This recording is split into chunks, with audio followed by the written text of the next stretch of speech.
When we talk about the security competition between the United States and China today, it's very important to understand that that security competition has two dimensions to it. One is the military dimension, which we have been talking about, but there's also an economic dimension that involves high-end technologies, cutting-edge technologies. And what the United States is profoundly concerned about today with regard to China is that China looks like it might be able to outperform the United States when it comes to developing sophisticated technologies. So we are waging a wicked security competition with the Chinese, not over all forms of economic intercourse, but over intercourse that involves sophisticated or cutting edge technologies. So there you can see where we worry greatly, not only that those sophisticated technologies that the Chinese are developing will be used in their weaponry, but more importantly, I would argue that if they beat the United States in terms of developing these sophisticated technologies, their economy will grow much faster than ours. And the end result is that the power balance will shift between the two countries in China's favor, because those sophisticated technologies are so important for driving gross national product. So it's very important to understand that technology has an economic dimension, which has a security dimension, as well as a pure military dimension in terms of the weaponry that you develop. I think this is an incredibly important area.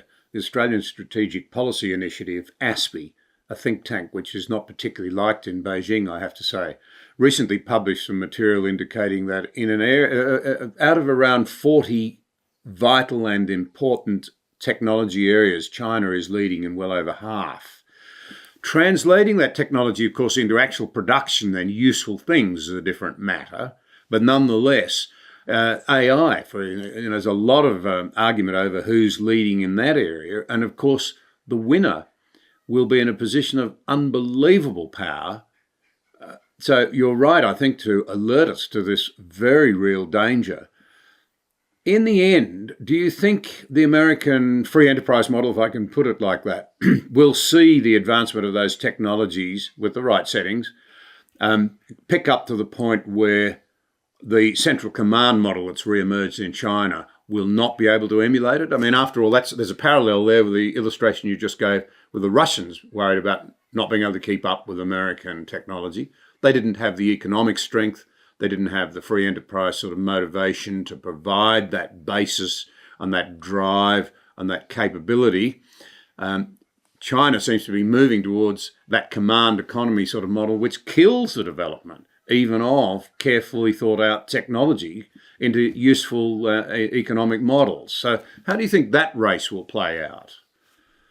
Well, I would just preface my remarks by saying you want to understand that economics is not my forte. Geopolitics is. So what I say should be taken with a grain of salt.